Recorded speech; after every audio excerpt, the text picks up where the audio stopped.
Bem-vindo à Tribo TDAH, o podcast que perfoca na sua vida. Eu sou a Tata Finoto. Esse é o podcast para você, que é desatento, hiperativo, impulsivo e deseja descobrir mais sobre transtorno de déficit de atenção e hiperatividade.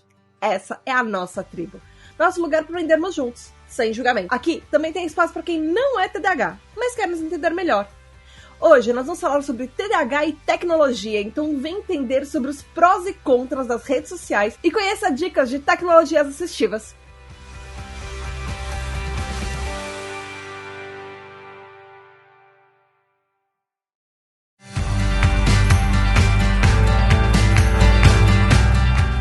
Oi, tribo, tudo bem? Feliz 2025! Chegou mais um ano! Finalmente 2024 acabou! E hoje a tribo está comemorando, na verdade nesse mês de janeiro, estamos comemorando 6 anos de podcast, do primeiro podcast em português do mundo sobre TDAH. Completamos 6 aninhos. E eu tenho um episódio super especial pra vocês, mas recadinhos bem rápidos antes, bem rápidos mesmo, então fica aqui. Primeiro, deixa 5 estrelinhas onde você ouve o podcast, ou se não tiver 5 estrelinhas, dá um likezinho, que isso ajuda muito o podcast. Segundo, indique para amigos, familiares, profissionais de saúde que te atendem, enfim, porque isso ajuda bastante a espalhar. E o terceiro, ajude que a Tribo TDAH continue. Entre lá em apoia.se/Tribo TDAH, vira um TDAH Hyper e, além de poder participar dos episódios, sugerir temas, votar nos temas dos episódios, você também tem direito ao grupo secreto, que ele é maravilhoso, só tem gente muito legal lá.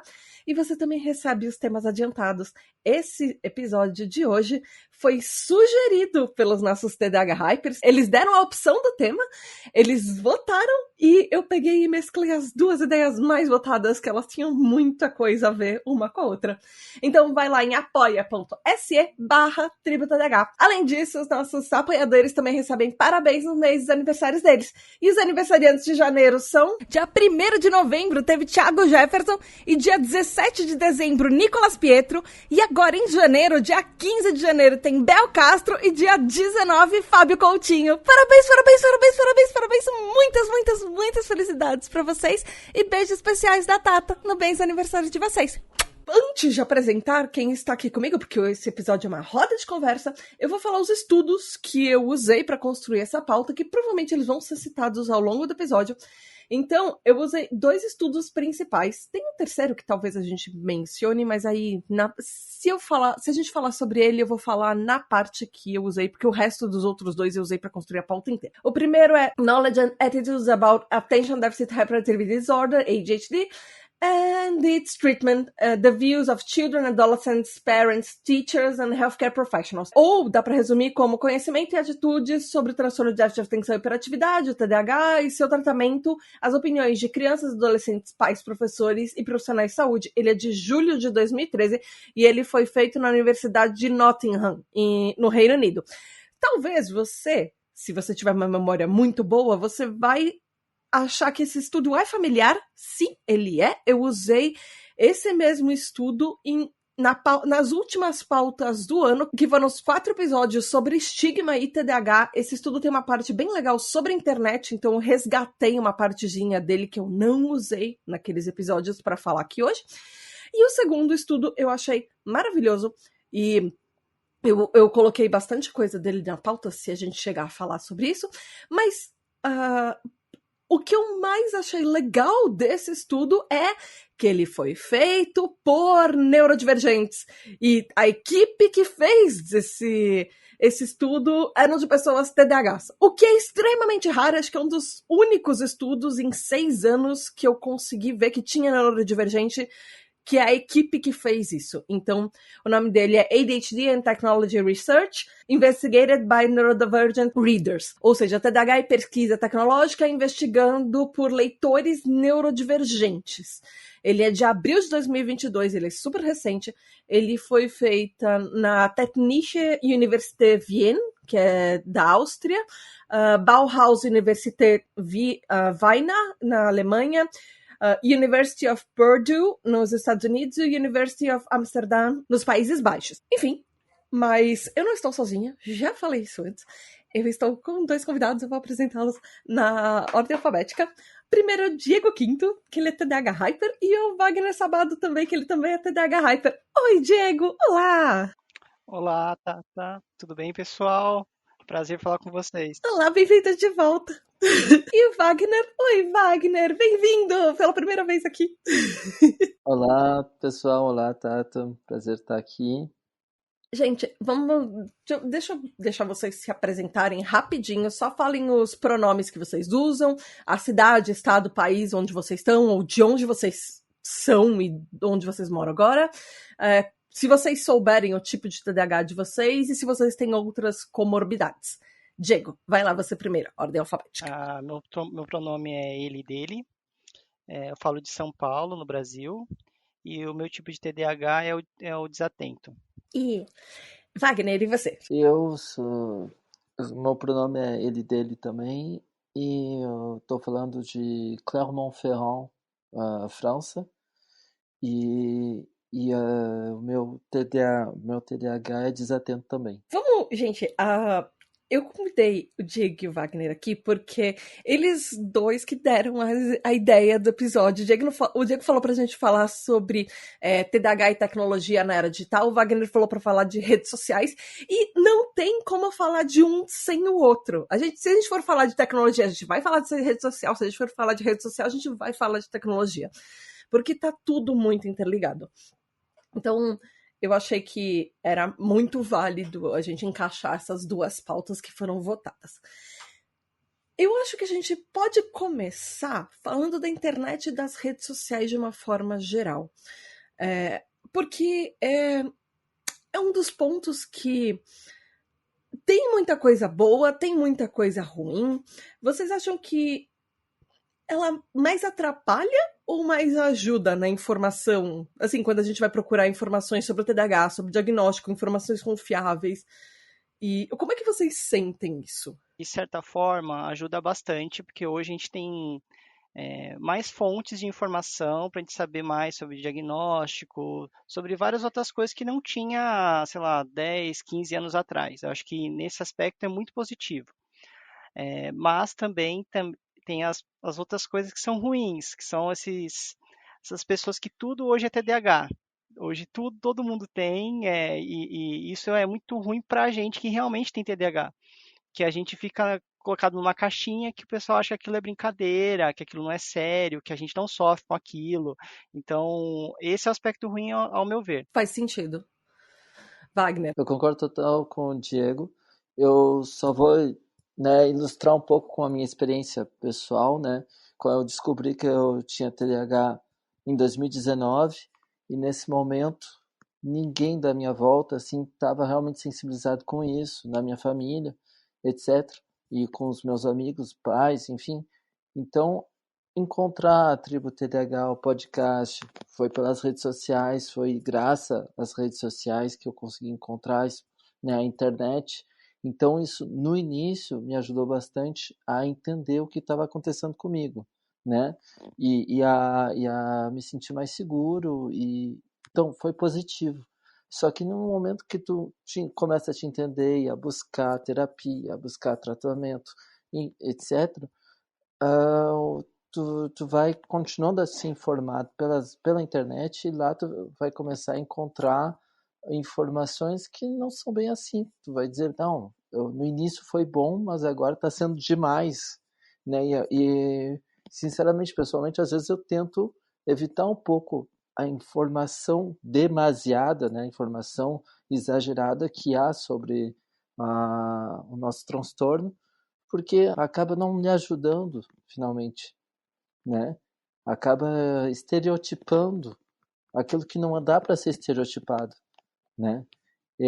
Isso eu falo da minha parte pessoal, de maneira assim resumida, né? Que mais tarde eu falarei mais, mas essa a minha impressão, né? No início pode até ser bom, mas depois, quando tu já começa a lidar melhor, começa a ficar um pouquinho mais chato, assim, toda essa informação, né? Toda misturada, né? Sem filtro. O filtro, eu acho que é a coisa que mais dá trabalho, fazer essa distinção da informação que é válida e da informação que não tem nem base científica. Eu, desde o ano passado, eu comecei a tentar olhar para esse tipo de coisa com outro tipo de visão, porque eu concordo com o que vocês falaram, eu concordo muito com o que o Diego falou sobre muita gente achar tudo é TDAH agora, mas, por um lado, eu lembro que ainda hoje, a gente, desculpa, ouvintes, parece que toda vez que eu vou ligar o microfone para gravar, meu corpo fala, Tata, você deveria estar de férias e descansando. E aí ele resolve que ele vai ficar doente no dia da gravação. Então hoje eu estou com acesso de rinite, eu estou com crise de rinite. Então, enfim, se você repara na voz e nas diferenças entre uma gravação e outra, você vai reparar que provavelmente a minha voz está mais anasalada hoje. Mas enfim, é a voz que eu tenho. Hoje é o que dá pra fazer. Enfim, voltando a linha de raciocínio antes que eu perca. Eu comecei a pensar, a tentar lembrar que ainda hoje no mundo tem muito mais gente sem diagnóstico do que com diagnóstico. Então, muito provavelmente as pessoas que acham que são características que todo mundo tem, ou talvez eu tenha, é porque, sabe aquela coisa de, tem muito TDAH na minha família, então todo mundo é igual, então ninguém tem? Só que é o contrário, aí todo mundo tem? Às vezes eu começo a pensar que talvez seja isso, que talvez as pessoas se identifiquem demais, porque talvez elas tenham, mas elas nunca tiveram chance, oportunidade, dinheiro para procurar um diagnóstico. Ou talvez tentaram procurar o diagnóstico e tiveram o diagnóstico negado por algum profissional super despreparado. Eu acho que isso é um ponto. Quando eu descobri o meu TDAH, eu tive diagnósticos, eu já falei isso várias vezes aqui, eu tive meu diagnóstico sem saber, e a primeira vez que eu ouvi falar de TDAH foi na internet. Então eu nem se o meu irmão não tivesse achado um grupo de TDAH no Orkut, eu nem saberia o que era TDAH, porque ninguém nunca ia me contar se eu não tivesse perguntado. E na verdade, se o meu irmão não tivesse perguntado. E recentemente, eu tinha falado isso no ano passado, que eu ia revelar coisas, diagnósticos novos que eu tive. Mas desde que eu comecei a fazer tribo TDAH, eu percebi muita coisa que o TDAH e o autismo têm em comum. Aí eu fiquei, nossa, quanta coisa, não sei o que lá e tal. E aí nos últimos 2 anos, eu comecei a perceber demais algumas coisas que o autismo e o TDAH tinham em comum para mim. Aí eu fiquei 2 anos investigando e vendo coisas na internet e vendo critérios de diagnóstico e lendo exaustivamente o CID-11 para ver os critérios de diagnóstico do autismo, até que eu tomei coragem e eu comecei a achar que a minha rigidez cognitiva era muito maior que a do TDAH e estava me causando muito mais problema do que ela deveria. E eu fui procurar uma psiquiatra que me entendesse. Então, atualmente, minha lista de diagnóstico atualizada é Tata fez bingo em todas as neurodivergências. Além do TDAH, eu tenho autismo. Além de TDAH e autismo, eu também tenho a depressão, que eu já sabia. Ela veio com o combo de transtorno de ansiedade. E aí, eu também, altas habilidades e superdotação, eu já sabia que eu tinha também. Então, eu fechei uma cartela, 5 diagnósticos, uhul, bingo pra mim. Então, eu dei toda essa volta falando, se não fosse a internet, talvez eu passasse mais anos da minha vida sem desconfiar que eu tinha autismo, que eu era autista também, além de TDAH. Então, assim, porque o TDAH eu tive diagnóstico aos 7, o autismo aos 40.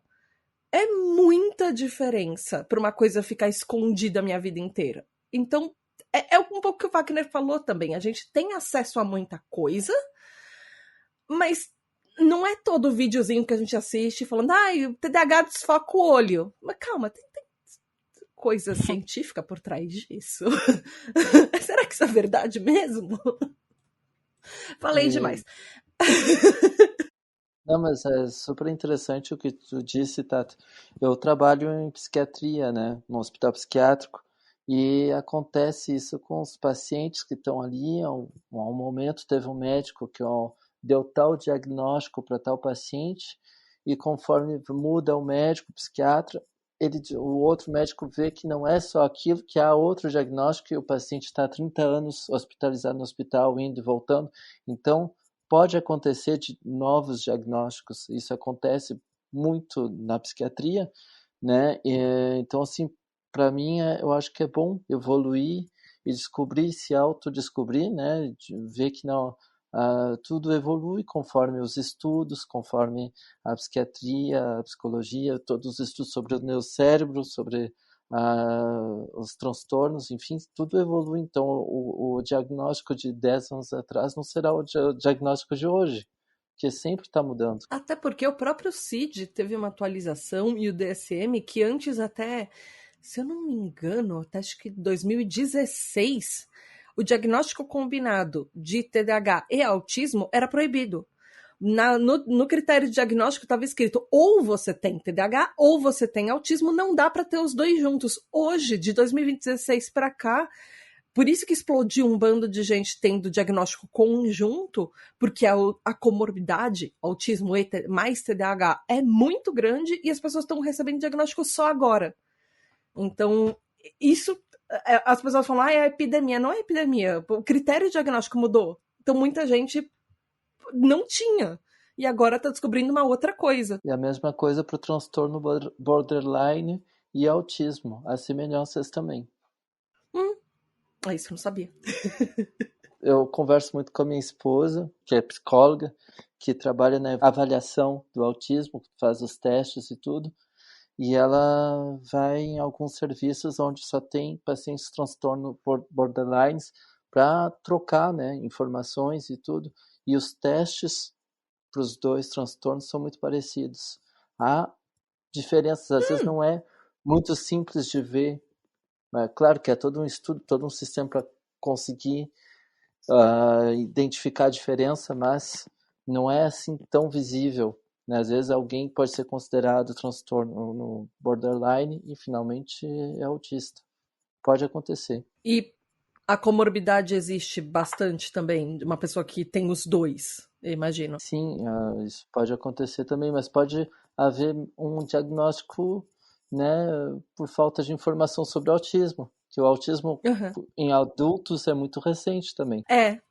Os critérios diagnósticos, tanto de TDAH quanto de autismo, ainda são baseados muito mais em crianças do que em adultos. Vocês acham que tem informação demais na internet ou ainda falta coisa? Porque, assim, quando eu faço as pautas da tribo, eu me vejo entre esses dois lados. Tem horas que eu acho informação demais, mas eu preciso filtrar porque tem muita coisa ruim.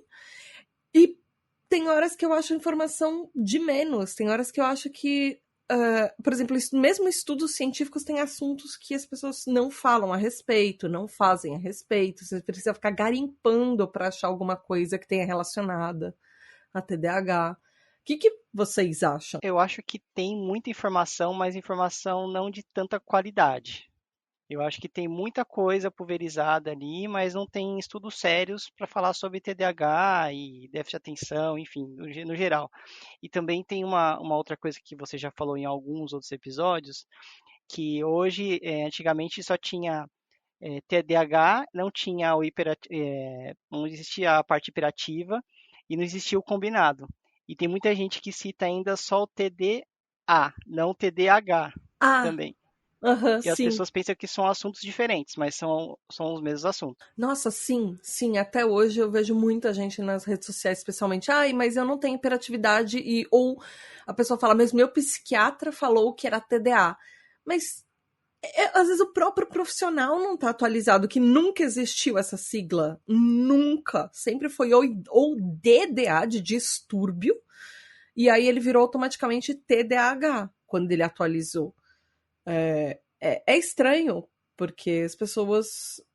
Porque aí veio de uma atualização errada de um livro e de uma edição errada de um livro, e as pessoas leram e acharam que está atualizado. Enfim. Por conta disso, as pessoas acabam se confundindo também. Então, as pessoas acabam não entendendo que é a mesma coisa, e por conta disso também acabam misturando e pensando que são duas coisas diferentes. E eu acho que deve ser muito mais difícil achar informação se você procura com a sigla errada. Eu penso muito no meu cotidiano, assim, e eu imagino que muitas pessoas são como que vivem um pouco a minha vida. Eu trabalho bastante, né? Tenho uma vida familiar, então quando eu estou na internet é para ver, né, vídeos rápidos, é mais uma para descontrair, né? Então a informação do TDAH vem dessa maneira também, em forma de divertimento, mas é um puro estereótipo, é uma informação totalmente transformada, né? E reduzida à agitação do TDAH, né? Então vai mostrar um vídeo de uma criança pulando, fazendo não sei o quê. Então, dizendo, eu TDAH. Então, e as pessoas, né, como a gente diz, nem sempre têm acesso a um diagnóstico, a uma consulta, né? A internet vai muito mais rápido que todo o sistema de saúde, sistema de educação, tudo. Então a gente acaba fazendo autodiagnóstico com esse tipo de informação super rápida, super reduzida, né? Dizendo, mas eu sou TDAH, porque eu vi alguns vídeos totalmente curtos, né? De 30 segundos, então eu me considero TDAH. E eu acho que é uma pena, né? Que o diagnóstico não seja tão acessível, que a internet, a gente não pode ter um controle total sobre a internet, né? Mas o problema é que tudo que está na volta da internet, o mundo real, não acompanha essa velocidade, né? Eu achei, gente, o estudo. Sabe aquele estudo que todo mundo fala na internet? Ai, porque vídeo no TikTok fala mentira. Mais de sei lá quantos % dos vídeos sobre TDAH e de conteúdo na internet mente sobre TDAH. Eu achei o tal do estudo que todo mundo cita pela metade, que ninguém leu. E eu li, eu trouxe aqui pra gente.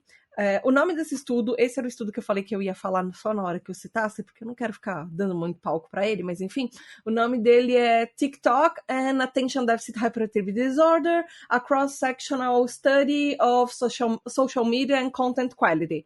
Ou seja, TikTok e transtorno de déficit de atenção e hiperatividade, um estudo transversal da qualidade do conteúdo de mídia social. Ele é extremamente recente, ele é de fevereiro de 2022, feito na Universidade da Colômbia Britânica, no Canadá, junto com a Universidade de Toronto, também no Canadá. E ele pegou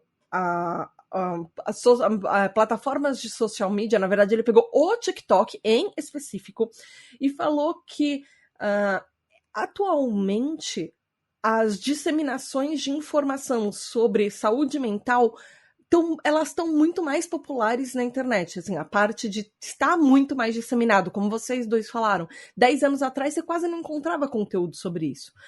E conteúdos sobre TDAH são uns dos tópicos mais populares em todo o TikTok. E eles pegaram 100 vídeos, então assim, vamos começar a analisar a análise do estudo.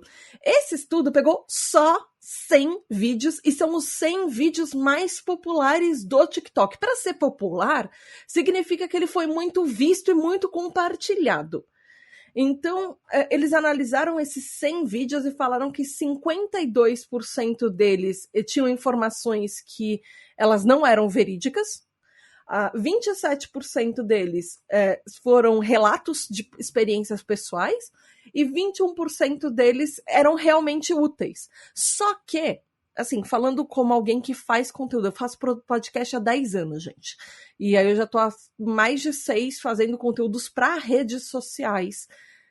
Principalmente nos últimos anos, que eu tô tentando fazer mais vídeo, essas coisas. É extremamente difícil um vídeo viralizar. Se o seu vídeo viraliza, ele tem que ser, como o Wagner falou, você vai para a rede social, você quer se divertir. Então, não necessariamente a pessoa que viraliza está preocupada em passar uma informação científica. Ela quer viralizar. Então, é muito difícil você viralizar consciência. Não a palavra consciente, mas divulgando ciência. Eu conheço, acho que 2 pessoas que viralizam, assim, vai meia dúzia de pessoas que fazem vídeos principalmente curtos, que são divertidos e divulgam informações científicas. É muito pouca gente e é muito difícil fazer isso. Então, esse estudo já nasceu meio enviesado. Se você vai pegar os 100 mais populares, não necessariamente quem viraliza tem a preocupação de passar uma informação precisa. E não necessariamente quem passa uma informação precisa vai viralizar.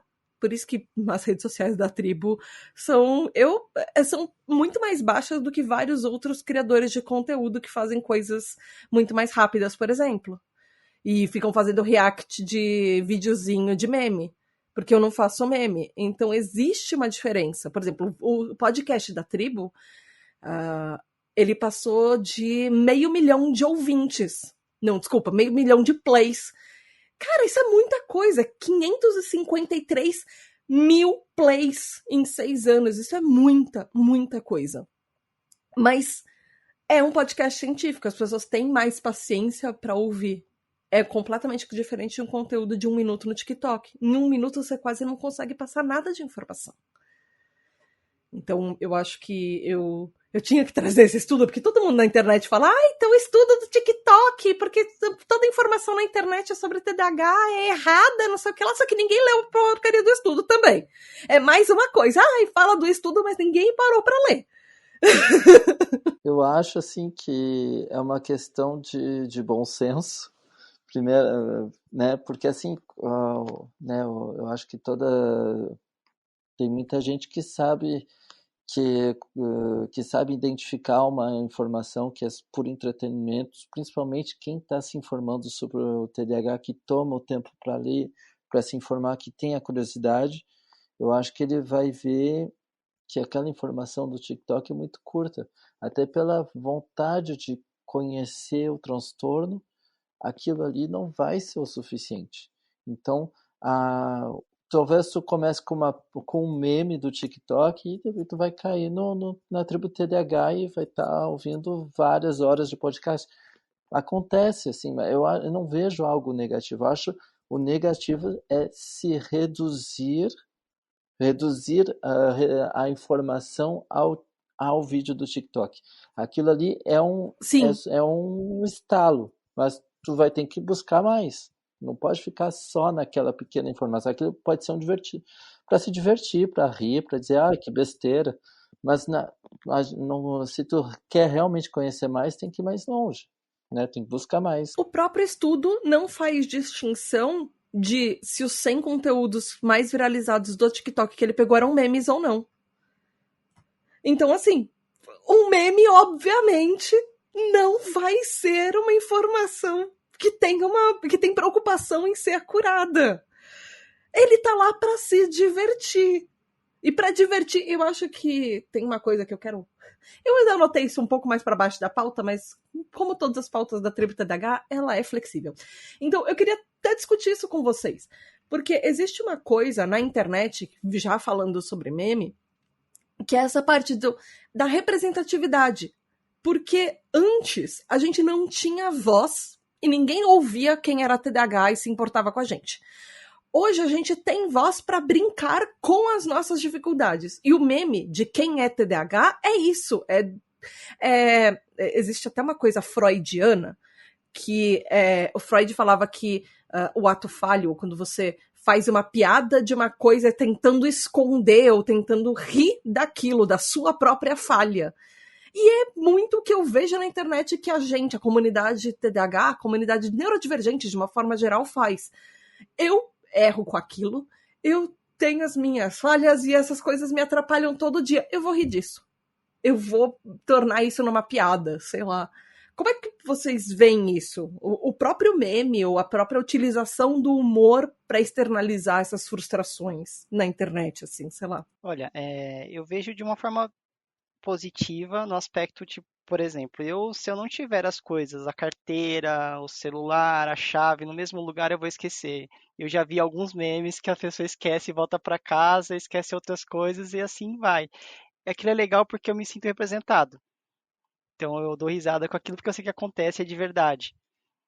Mas também tem o outro ponto que às vezes depende, por exemplo, eu entendo que uma pessoa TDAH fazendo piada sobre características TDAH é super válido. Mas outras pessoas que se aproveitam disso só para ter o hype, para conseguir viralizar, eu não acho legal. Nossa, sim. Sim. Eu acho super legal quando a gente é representado por pessoas que são iguais a gente, mas não é legal quando a pessoa só quer viralizar. Isso eu acho meio ruim. Não, isso é muito. Isso é capacitista, né? Seria o equivalente. Alguém que não tem transtorno fazer piada com o transtorno dos outros é o equivalente a uma pessoa branca pintar a Fazer cara e fazer blackface, blackface. É tão errado quanto. Tem aquelas informações, eu acho que no transtorno tu pode fazer, dá para se fazer piada, rir do próprio transtorno, porque faz parte do nosso cotidiano, a gente sabe, né, o esquecer coisas, eu esqueço todo dia um negócio. Né, ontem eu tinha então um exemplo bem rápido, eu tinha que ir num restaurante, era a refeição de Noel no hospital, e daí tinha que levar um papelzinho mostrando que tu estava bem inscrito. Claro que eu esqueci o papel. Então, né, eu tinha que mostrar esse papel no restaurante do hospital para dizer, olha, eu estou inscrito na refeição de Natal. E eu não tinha esse papel, então eu disse, eu estou inscrito, mas eu não tenho papel, eu esqueci. Mas ontem foi isso, anteontem foi outra coisa, e cada dia é um negócio diferente. Você Então, conseguiu assim, entrar? consegui, consegui, Ah, ufa! porque eles já estavam preparados pra gente, pra esse tipo de transtorno. Mas no momento que eu estava inscrito, eles já tinham a lista de quem estava inscrito, né? O papelzinho era só para saber o que que ia me servir, né? Eu tinha tudo escrito, o que eu ia ter como entrada, como prato quente, como sobremesa, né? Era mais só para isso mesmo.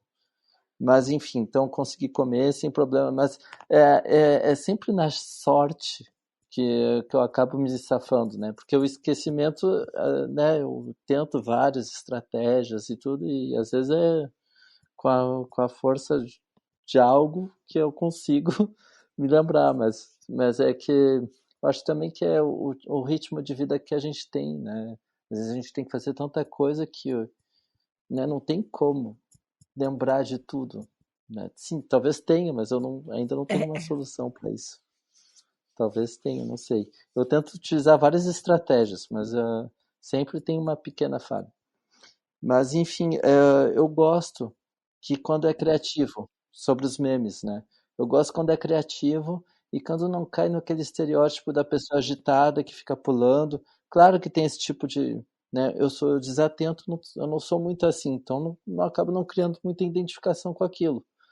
Mas, então eu gosto quando é um pouquinho mais elaborado, porque eu não sei, Diego, como é que tu te sente sobre esses memes, mas eu acho que eles acabam falando muito dos hiperativos e muito pouco dos desatentos.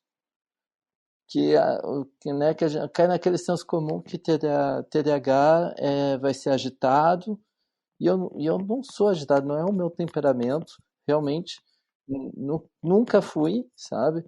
Mas eu sou muito desatento, então né, então eu acho que eu me sinto eu fico com um sorrisinho no rosto quando eu vejo um meme que fala mais de desatentos, que não é todo dia que a gente encontra um meme de TDAH falando de desatento, então eu acho bacana, sabe? Eu acho que mais criativo, busca um pouquinho ir um pouquinho mais longe, sabe? Do que aquele senso comum do agitado, né? Que é o que todo mundo conhece, o que todo mundo acha que o TDAH é.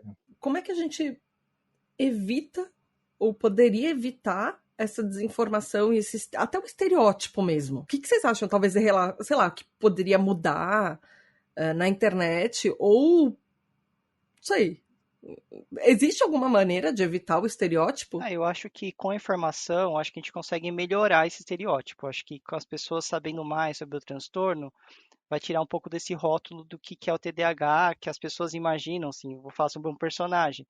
Imagina que todo TDAH é o Tigrão, né, do Pooh.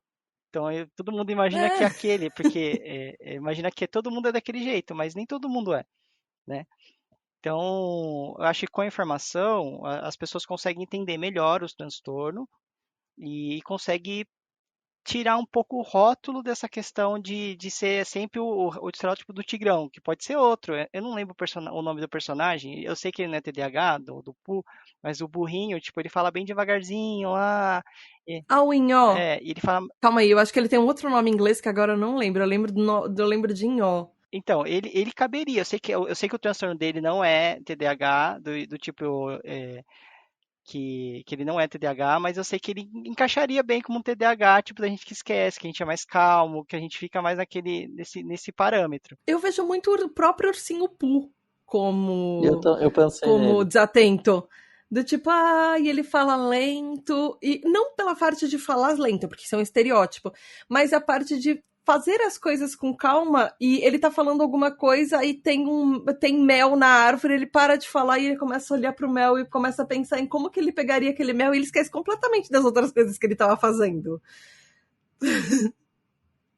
O espectro autista também faz pensar nisso, nessa interesse, né, essa preferência do Singapore com mel e parar tudo por causa do mel também dá.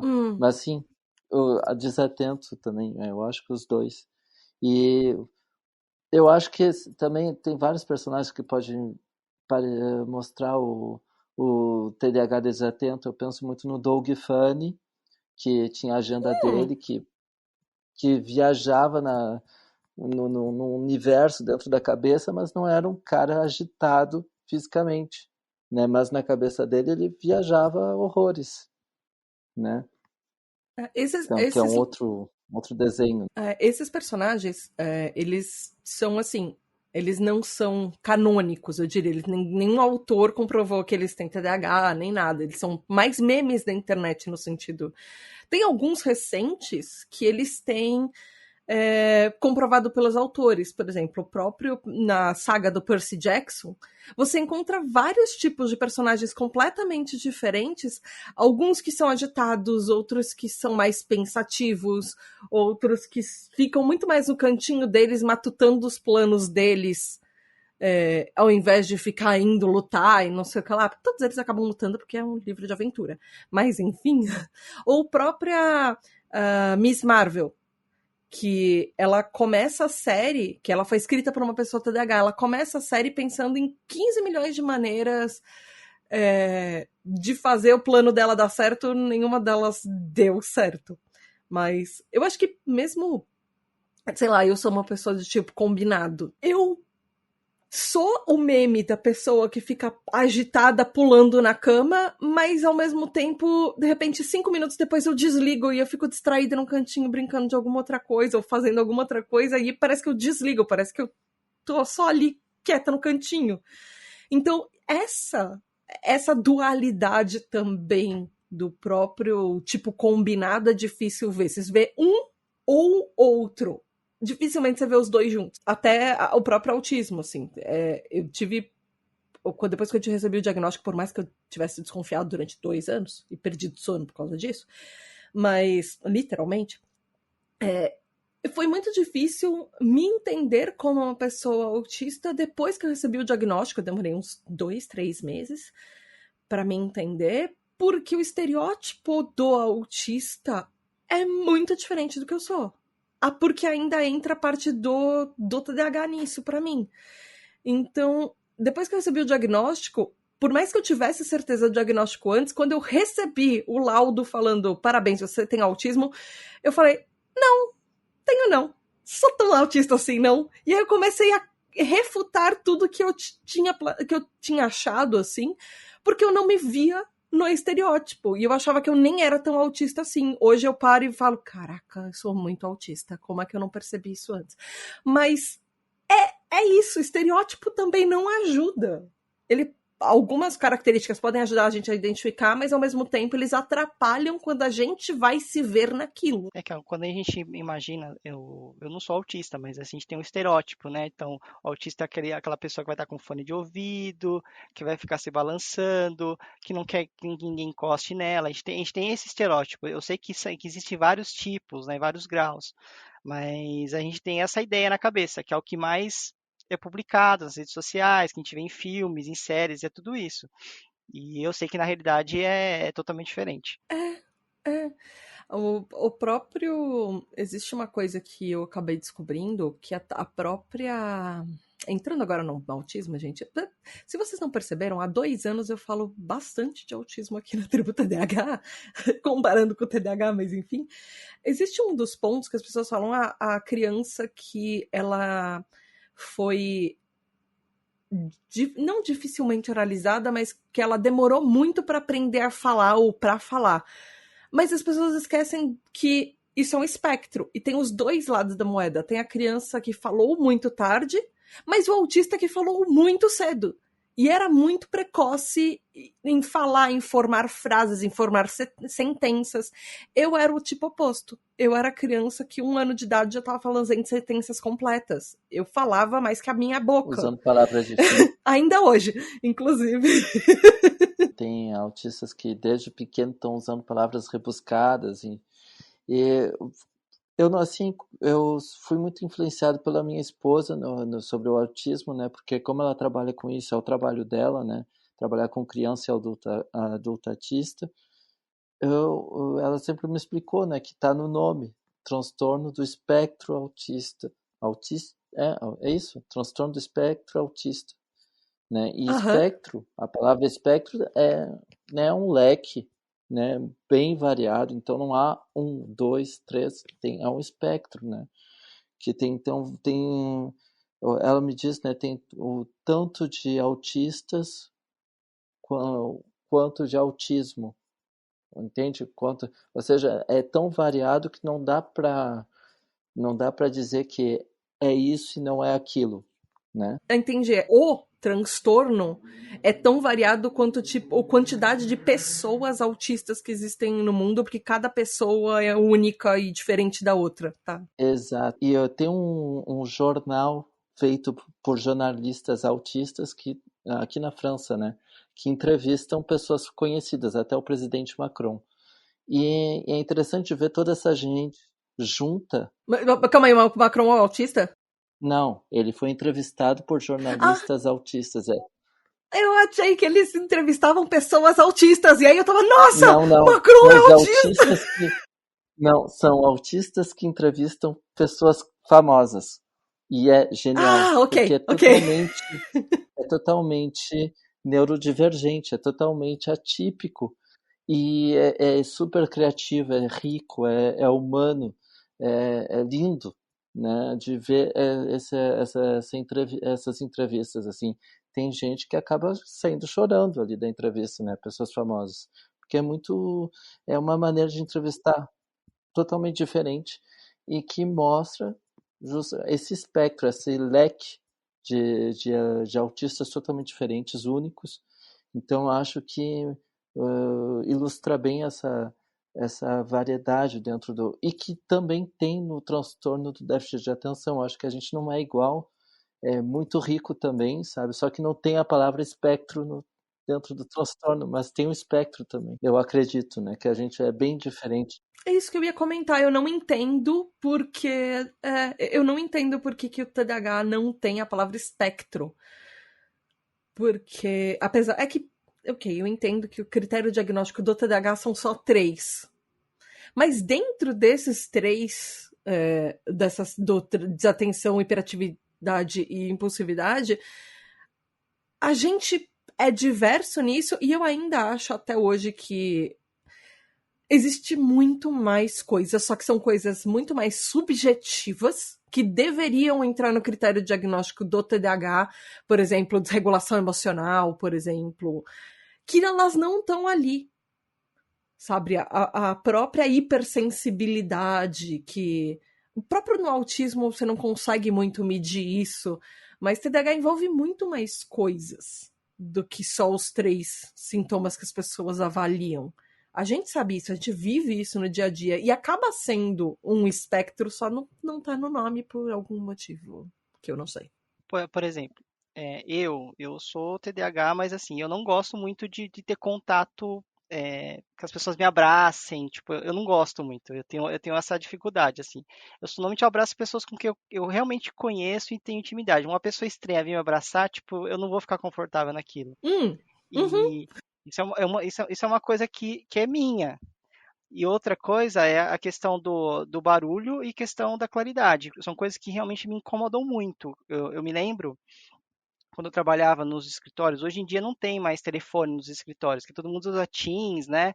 Então não tem mais telefone, mas quando eu ouvia um telefone tocando no escritório e ninguém atendia, aquilo me deixava numa irritação tão grande, que dava vontade de levantar, atender ou só atender e desligar o telefone. Aham, nossa, sim, eu não conseguia me concentrar quando eu trabalhava em escritório, que ficava o dia inteiro, que ficava, sei lá, trabalhar ao lado da área comercial. Eu não conseguia, era muito difícil Eu pra não consigo. Quando eu vou para o escritório hoje e tem muita gente conversando e eu trabalho com números, eu não consigo.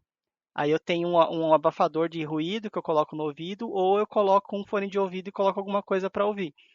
Porque senão eu não consigo terminar aquilo que eu preciso fazer. Isso já medicado, sem medicação seria totalmente impossível. Outra coisa também que eu acho que TDAH tem, que é uma coisa que você citou no seu caso, eu também tenho transtorno de ansiedade generalizada e também tem essa questão de desregulação emocional. Então, depende do que acontece no meu dia, tipo, realmente destrói o meu dia, sabe? Eu não consigo, tipo, ficar bem depois de tal situação, sabe? Isso acontece muito. Parece que assim, uma coisa no começo do dia já bagunçou. Aí parece que o dia inteiro vai ser ruim. E isso afeta muito. Eu achei na internet uns estudos que eu li, daqueles que eu falei no começo do episódio, e eu achei uma informação muito interessante, que é o próprio termo neurodivergência, que a gente usa muito hoje em dia, que ele é muito popularizado. Mas as pessoas não costumam falar muito da história desse termo. Ele foi cunhado por diversas pessoas. Se você procurar uma pessoa que inventou, eu achei no mínimo 4 nomes de pessoas que cunharam esse termo neurodivergência.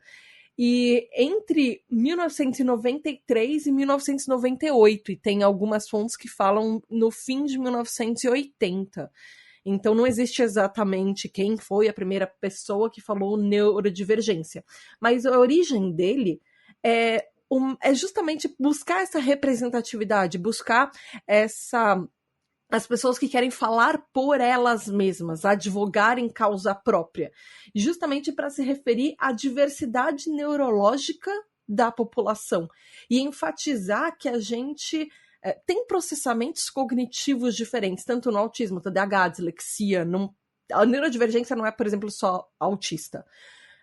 E, ao mesmo tempo, quando ele foi criado, ele rejeitou aqueles rótulos que as pessoas falam, por exemplo, de déficit ou distúrbio, que era usado na época, ou até a palavra incapacidade, aquele modelo médico de falar que a gente é um paciente, não uma pessoa, que era o que a gente estava conversando um pouco antes, assim. Só que o termo em si, por que eu estou trazendo isso? Porque ele se popularizou por causa da internet. A gente sabe que esse termo existe e a comunidade neurodivergente, pessoas TDAH, pessoas autistas, pessoas com outras configurações neurais distintas, a gente usa isso por causa da internet, porque é uma coisa que a gente abraçou, a comunidade abraçou. Então, não é só desinformação, mas tem também um ponto que, assim, quando eu estava escrevendo a pauta, o Wagner mandou uma pergunta que era, assim, redes sociais e terapia e tratamento. Como a gente administra isso? Como usar justamente isso, essa parte da neurodivergência, entre o ponto que a gente, como comunidade, enxerga e o ponto que os profissionais de saúde tem esse meio de caminho, sabe? Até que ponto a gente tem que advogar pela comunidade, até que ponto a gente tem que ouvir os próprios profissionais de saúde e não achar que até a gente é só dono da verdade ou só eles são donos da verdade, e não substituir uma coisa com outra, não substituir um tratamento por um TikTok, por exemplo. Eu posso falar sobre isso, Tata? Claro, já vai tudo. Porque, assim, ó, por que eu pus essa pergunta, né? Porque eu vou responder a minha própria pergunta. Não vou responder, mas eu vou... Mas responda, por favor! Assim, ó, para mim, assim, ó, eu no início, né, eu estava muito na internet, muito na comunidade e pouco na terapia. E, então, assim, quando eu quis voltar a buscar um tratamento terapêutico e entender melhor como é que, né, o TDAH, né, a ter um ponto de vista profissional, porque não ficar só na internet, não que, eu acho que as fontes de informação que eu busco, elas são boas, porque é a tribo TDAH, os TDAH hypers, então eu acho que, só que só isso, até, e isso é muito mais rico que o TikTok, o TikTok não é, né, comparado a isso, não é muita coisa, mas eu estava nas boas fontes, mas mas eu sentia uma necessidade de fazer algo a mais, porque até a presença humana, Tata, é importante. De ter alguém na tua frente, um profissional na tua frente que seja neutro, que não é teu pai, tua mãe, tua irmã, teu irmão, ou teu amigo, eles não, né, não são profissionais, então não vai ter a mesma neutralidade que tem um profissional, um terapeuta, um psicólogo, enfim. Uhum. Então, assim, buscar essa ajuda para mim foi super importante porque eu sou da geração que se descobriu o TDAH adulto. Eu acho que daqui para frente eu espero que as pessoas se descubram mais cedo, né? Até para poder gerar esse transtorno, né? De não ficar tão complexado com isso, né? Mas Uhum. então, assim, o que acabou acontecendo é que eu descobri que eu tinha um sentimento de culpa que era acabava se tornando uma deficiência, um handicap, um obstáculo na minha vida tão grande quanto o déficit, quanto esse TDAH desatento. E é ali que eu pensei, poxa, eu tenho que trabalhar o sentimento de culpa que eu tenho por ser desatento. Então, que assim, porque eu ser desatento é assim, a gente busca estratégias, a gente tenta se organizar na vida, mas o sentimento de culpa, isso é preciso trabalhar, principalmente quando eu viver até os meus 35 anos, 34 anos, com esse sentimento de culpa, né, por ser como eu sou. Então, trabalhar isso é tão importante de quanto conhecer o transtorno.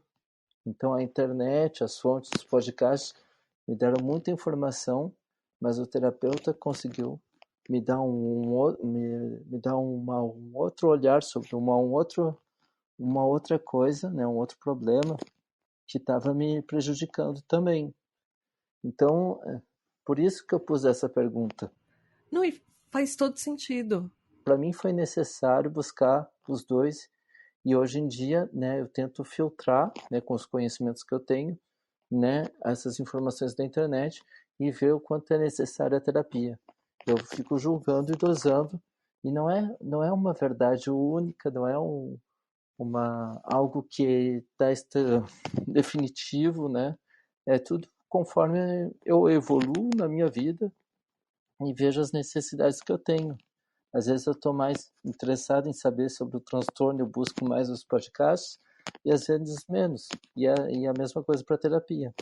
E às vezes acontece como a Tata, que esquece durante 10, 20 anos que tinha o transtorno. E aí vê uma coisa falando TDAH e fala: Nossa, verdade, eu tenho isso mesmo, né? Olha, que coisa! Muita coisa está explicada na minha vida agora. Mas É o ajuda, ponto da ajuda. desatenção, gente. Acontece. Mas para mim é daí que surgiu a pergunta, né?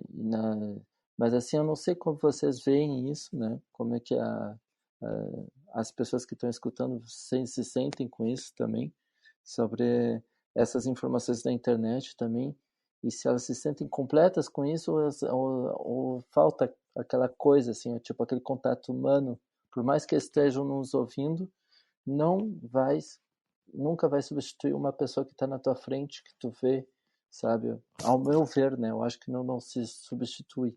Por mais. Eu acho que os dois se complementam. É mais isso que eu quero dizer. Sim, eu acho que faz sentido.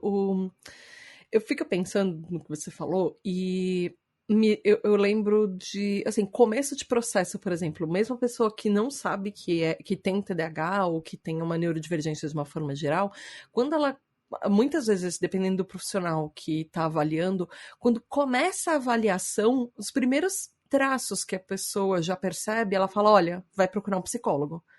Mesmo durante a avaliação, por exemplo, aquele processo mais longo de neuroavaliação com o neuropsicólogo, muitas vezes o próprio neuropsicólogo já indica que enquanto a pessoa está fazendo o processo, ela precisa de um acompanhamento psicológico, porque TDAH, ele é um transtorno psicossocial. Não vai ser, por exemplo, só com medicamento que vai resolver a nossa vida. Tem toda a parte social, de sociabilização, de aprender a lidar com pessoas, e nós somos bichos sociais que vivem numa comunidade, querendo ou não, gostando ou não, e às vezes é muito difícil de gostar, dependendo da comunidade que tem em volta. A gente precisa aprender a conviver nisso ou sofrer menos os impactos de ser diferente na sociedade. Então, é importante que tenha esse acompanhamento. Eu concordo muito com você nisso. Às vezes as pessoas não sentem a necessidade de ser presencial. Eu, por exemplo, faço acompanhamento psicológico virtual, porque é muito mais fácil para mim não precisar parar e me arrumar e pegar trânsito para ir até a psicóloga. Assim, são pelo menos 2 horas do meu dia que eu economizo fazendo online em casa com a psicóloga, porque aí teria o tempo que eu preciso me arrumar, o tempo de trânsito e o estresse que eu tenho de atrasar para consulta. Mas eu entendo a parte de a maior parte da minha vida eu fiz presencial. Então eu entendo isso também. É completamente diferente a experiência de ser virtual a consulta com psicólogo ou ser presencial ou virtual. Assim. Até mesmo por câmera eu acho que pode ser útil, porque é personalizado, né, Tata? Tu tá tendo alguém que tá te escutando, que vai falar coisas que são personalizadas para ti e que o que tu encontra na internet é é mais amplo, né? Não é uma coisa feia, né? Pronta para ti, né? Tu pode até ter muita identificação com aquilo, mas não é algo como alguém te escutando que vai te falar algo que é adaptado a ti, né? Eu acho que já isso já muda tudo, né? Já dá essa presença mesmo sendo virtual. Eu faço terapia também de forma virtual, né? Desde o começo da pandemia. Então, assim, eu acho importante a gente ter esse contato social. Entendo a Tata também, porque se eu fosse sair da minha casa para ir fazer terapia, eu ia gastar no mínimo umas 2 horas também. Então, para mim, é mais prático fazer de casa, de forma virtual, mas a gente tem contato humano também ali, né? Tem uma pessoa realmente ouvindo a gente, tentando ajudar a gente a escolher uma melhor forma de pensar, de agir. Então, faz total diferença, assim. Eu sou muito mais adepto a conversar com as pessoas do que, tipo, ficar mais tempo nas redes sociais. E a própria facilitação do que você falou, sabe, Diego? A gente teve uma mudança muito grande na sociedade de uma forma geral na pandemia. Então, eu acho que começou a perceber quanto algumas coisas poderiam ser facilitadas pela tecnologia. O próprio fato de ter consultas online hoje em dia, em 2019 era uma coisa que a gente acho que nem pensava, vou pro meu psicólogo online. Era muito pouca gente que fazia isso. Então, hoje é uma coisa muito mais normalizada. A minha psiquiatra, por exemplo, eu moro em São Paulo, minha psiquiatra é de Minas Gerais. E tá tudo bem. Eu adoro ela, foi ótimo quando eu descobri.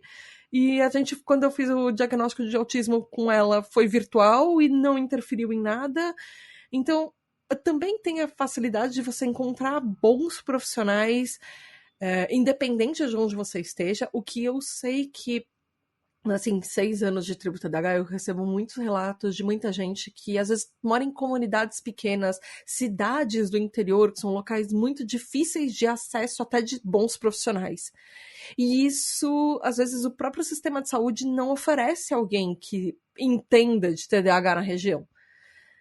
E aí a pessoa consegue a possibilidade de consultar, ter diagnóstico, fazer acompanhamento com pessoas que estão longe. Sabe, eu consigo receita da minha psiquiatra, ela me manda uma receita que é para mim com o meu nome, que é tudo certinho, não tem nem como burlar aquilo, só que ela me manda online, porque a consulta é toda online e eu consigo comprar meus remédios sem problema, e não tem um perigo, por exemplo, dessa receita ser falsificada, por exemplo. Porque ela tem até um QR Code que a farmácia consegue escanear para ver se ela é verdadeira ou não, é completamente seguro. E eu fiquei abismada quando eu vi isso. É um tipo de tecnologia que tá vindo para ajudar. Não tá vindo, né? Já veio há muito tempo, mas ela ajuda muito, principalmente quando você tem mais dificuldades para uma coisa ou outra, por exemplo, sair de casa. Eu concordo. Antes de morar onde eu moro hoje, né, aqui mesmo na França, tem lugares onde eles chamam de desertos medicais, né, por não ter médico. Então, tinha coisas que eu tinha que fazer pela internet, né. Então, assim, eu acho que é muito importante de ter esse acesso, mas assim, de poder ter uma ajuda pelo viés da tecnologia. Eu acho que ainda há muita coisa para ser feita, né, principalmente os preços, né, porque tem o acesso tecnológico, mas o capitalismo, né, ele foge com tudo. Desculpa falar assim, mas é isso, né? O preço ele não baixa, ele não se torna acessível realmente a todo mundo. E é isso que é uma pena ainda, né? Porque quando a gente pensa como a internet foi idealizada, seria um universo, né? Um mundo livre, né? De livre expressão, onde ideias circulam, né? E finalmente, né? Não é bem isso, né? E a gente vê, assim, principalmente quando se cria todo um organismo, como a Tata estava falando, para ser ajudado, né, com psicólogo, para psiquiatra, enfim, com todo um sistema para ser bem fiável, mas não, o preço disso ainda acaba. Eu não sei o preço da tua consulta, né? Mas eu imagino que não seja acessível a todo mundo. Mesmo que eu tenha plano de saúde, dificilmente, quando é alguém mais especializado, o plano de saúde dificilmente cobre. No meu caso, eu pago a psiquiatra à parte. A minha psicóloga é pelo plano, mas a psiquiatra eu pago à parte. E isso é uma realidade, né, do Ocidente, do mundo, né? Não só no Brasil, mas também na França. Nem tudo é reembolsado, nem tudo é acessível, né? E, enfim, mesmo tendo toda a tecnologia, né? Infelizmente. Mas assim, eu acho que é necessário ressaltar que assim a tecnologia ela poderia facilitar, porque assim, ou imagina um psicólogo que não precisa alugar um gabinete que pode fazer um psiquiatra que pode fazer a consulta da casa dele, ou até mesmo tentar ver como não diminuir o salário dele, imagino, né? Porque mas se ele não precisa pagar um aluguel, ele, né, o preço da consulta não precisa ser o mesmo, sendo online, né? Isso é uma coisa que eu Teoricamente. não tinha pensado, mas faz sentido que se não teria o aluguel do espaço, mas é que muitas vezes a pessoa não atende só virtual. Então ela é obrigada a ter o espaço, mas sim, faz sentido. Aqui, eu não sei se na França tem isso, mas aqui no Brasil tem consultórios que você pode alugar o consultório do tipo, no sentido de como se fosse tipo um Por horas, né? iFood. É Ah, isso. É tipo um nossa, iFood não. de consultório, que você acha, sei lá, ou, na verdade não é um iFood não, mas é tipo um coworking. Você aluga a sala no dia e no horário que você precisa para uma consulta específica, senão você não precisa estar lá e pagando o tempo inteiro. Nunca ouvi falar. Nunca aconteceu comigo. Talvez. Eu achei muito interessante, porque para profissionais de saúde, por exemplo, isso deve facilitar muito. Você não precisa ter um consultório fixo.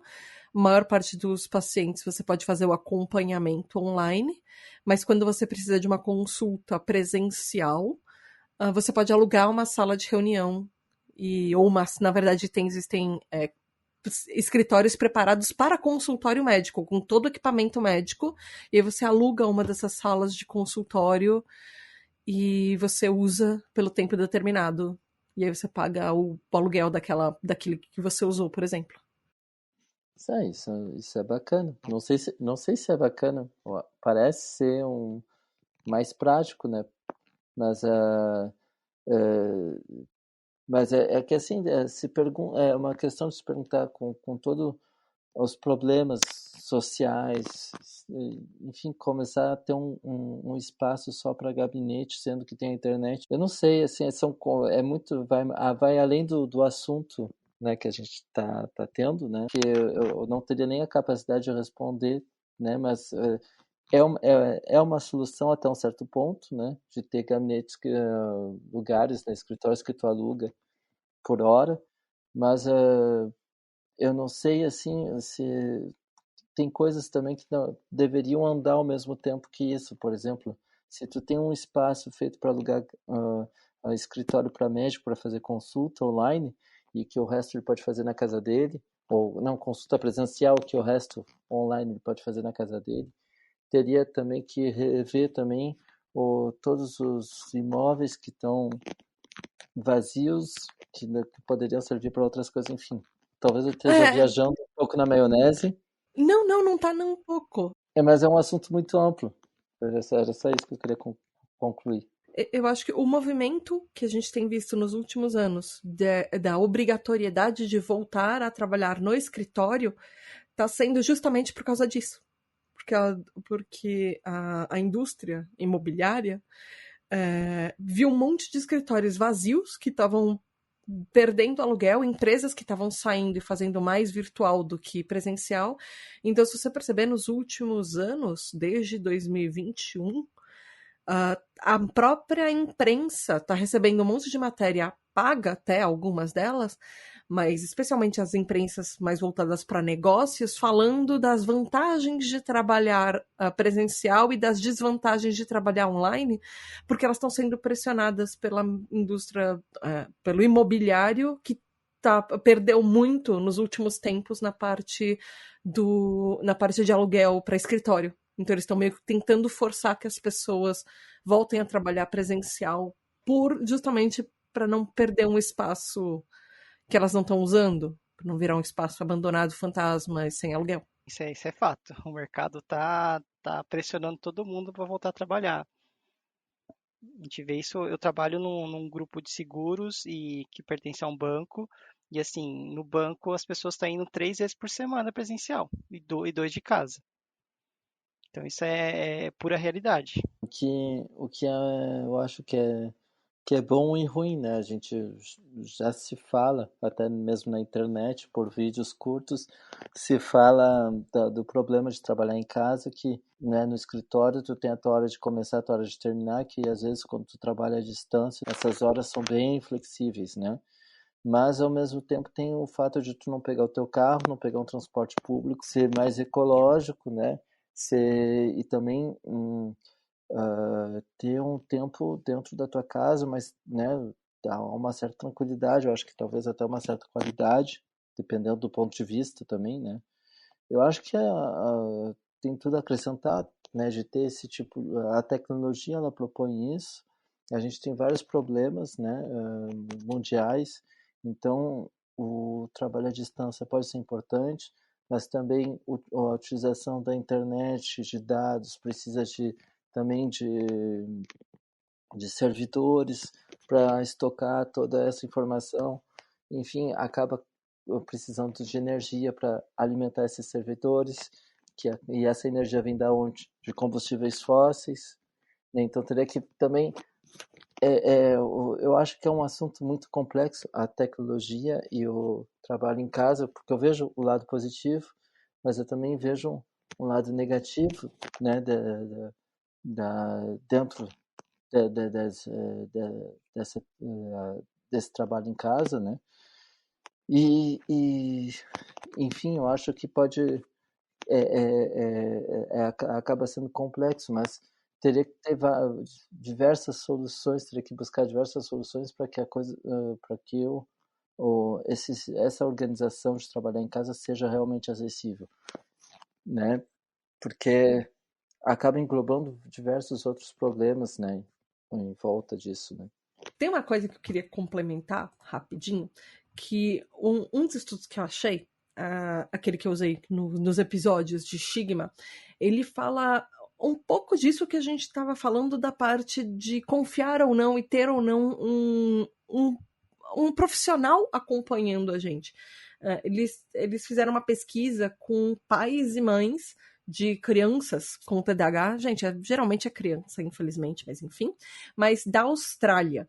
E eles descobriram que a maior parte dos pais, das figuras parentais, eles confiam muito mais em profissionais como, por exemplo, pediatras ou médicos familiares do que, obviamente, eles confiam nas informações da internet. E só 1/4 dessas figuras parentais usavam a internet como fonte de informação, que eles preferiam muito mais a informação verbal, a informação vinda diretamente para eles, vindo dos profissionais, ou as informações até escritas vindas desses profissionais.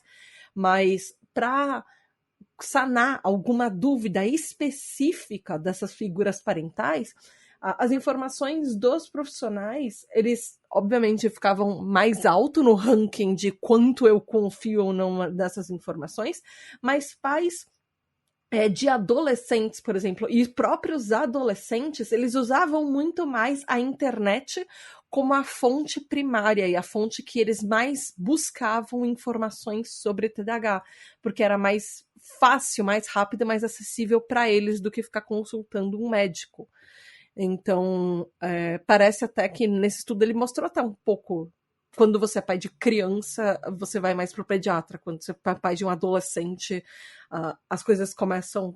Muitos pais de adolescentes e próprios adolescentes começam a buscar muito mais na internet as fontes das informações deles. E eu achei isso interessante, porque tem a ver um pouco com o que a gente estava falando, da parte da confiança no profissional também, de como administrar isso também. Porque os dois lados são muito válidos.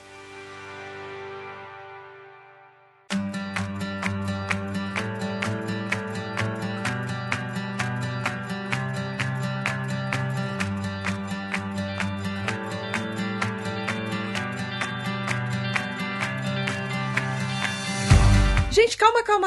Eu sei que a conversa tá empolgada, mas ainda tem uma segunda parte do episódio que a gente vai deixar para a semana que vem. Então, vamos parar por aqui. Se você ouviu a primeira parte, calma, semana que vem tem a segunda parte. Rapidinho, você nem vai notar a falta. Se você é um TDAH Hyper, se você é um apoiador da tribo TDAH, poxa, você já recebeu esse episódio adiantado, você nem precisou ficar esperando como todo mundo. Então, se você quiser ter esse privilégio, e se você quiser participar de um grupo maravilhoso que tem o Diego, que tem o Wagner, que tem eu também, vai lá em apoia.se/tributadh e conversa com a gente. Além do grupo exclusivo, você pode votar nos temas dos episódios, você pode fazer como o Diego e o Wagner e sugerir o tema que a gente discutiu nesse episódio. Você recebe parabéns no mês do seu aniversário, você participa das gravações e tem mais um monte de coisa de segredos de bastidores que você vai saber com muita antecedência só lá no nosso grupo. Então vai lá em apoia.se/tributadh. E não esquece de falar o que você achou do episódio. E você gosta de redes sociais? Você acompanha redes sociais? Tem coisas que você usa, que você não usa? Tem alguma dica que você quer deixar pra gente? Você gosta de ver memes? Você acha que você perde muito tempo no celular vendo redes sociais? Ou você foi o tipo de pessoa que de repente encontrou o seu diagnóstico de TDAH e começou a desconfiar dele a partir de redes sociais? Fala comigo lá nas redes sociais. Eu estou no Blue Sky, eu estou no YouTube, eu estou no Instagram, eu estou no TikTok, eu estou no Twitter também ainda. No YouTube, lembrando que a gente chegou ano passado, então eu preciso de bem mais seguidores, por favor, siga a tribo por lá, curta os vídeos, enfim. É isso. Wagner, Diego, muito, muito obrigada por vocês estarem aqui. E deixem um recadinho pra galera antes da segunda parte chegar. Wagner, obrigada por estar aqui falando diretamente do seu fuso horário, muitas horas à frente da gente e gravando muito tarde pra você. Tô no futuro. Continuar a escutar, tem muita coisa ainda aí que a gente vai falar. É um prazer estar aqui e realmente tá sendo muito interessante. Diego, obrigada por participar de novo aqui também. E deixe seus recadinhos, o que você quiser, suas redes, o que você quiser deixar no final desse episódio para o pessoal acompanhar depois no próximo episódio também. Pessoal, o assunto aqui é bem legal, bem interessante, vários assuntos até, vou dizer assim, polêmicos, mas são assuntos relevantes para a gente que vive em sociedade. Então, eu peço para vocês acompanharem a gente. E as suas redes? Ah, é verdade. No Instagram, o meu Instagram é dsquinto e no Facebook é Diego Quinto. É isso por hoje, gente. Feliz ano novo. Semana que vem tem mais episódio. Beijos da Tata e que seja um ano maravilhoso para todo mundo. E feliz 6 anos de Tribo TDAH. Vamos dar um tchau coletivo. Tchau! Tchau, tchau! E muito, muito, muito obrigada aos nossos queridos, incríveis, maravilhosos TDAH Hypers, que são os apoiadores da Tribo TDAH e fazem tudo isso acontecer.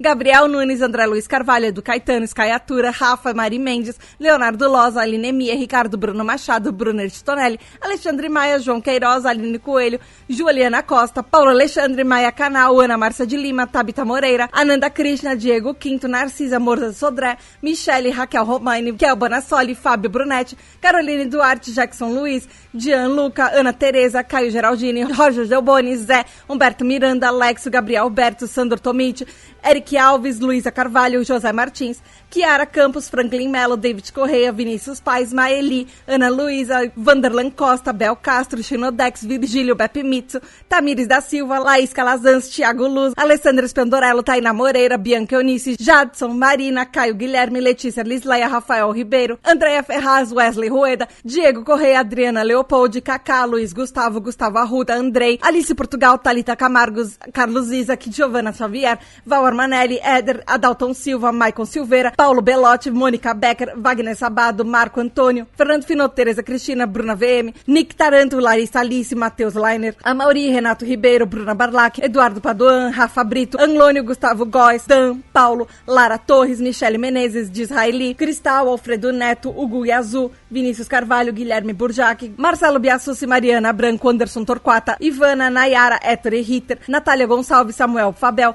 Cássio Plácido, Jairo Vitor, Eduardo Maldonado, Gabriel Codas, Marcos Augusto, Gabi Luiz Martinez, Eber Pereira, Eduardo, Júlia Maria, Tadeu Sil, Isa Oliveira, Silvia, Fábio Coutinho, Lua, Matheus Barbosa, Alice Justo, Heloísa Aberto, Jess, Hernandes, Dan, Gabriel Rocha, Sofia Mota Constância, Samuel Miranda, Caio Figueiredo, Prima Ariane, Sônia Kemi, Namatos, Fábio Campos, Nicolas Pietro, André Barcelos, Regis Nazi, Raquel Madeira, Michele Senseverino, Felipe Lins, Thiago Jefferson, Marília Camelo, Ingrid Cruz, Agenor, Érica Moura, Carla Pereira, Luiz Antônio Almeida, Xeristone Alberto.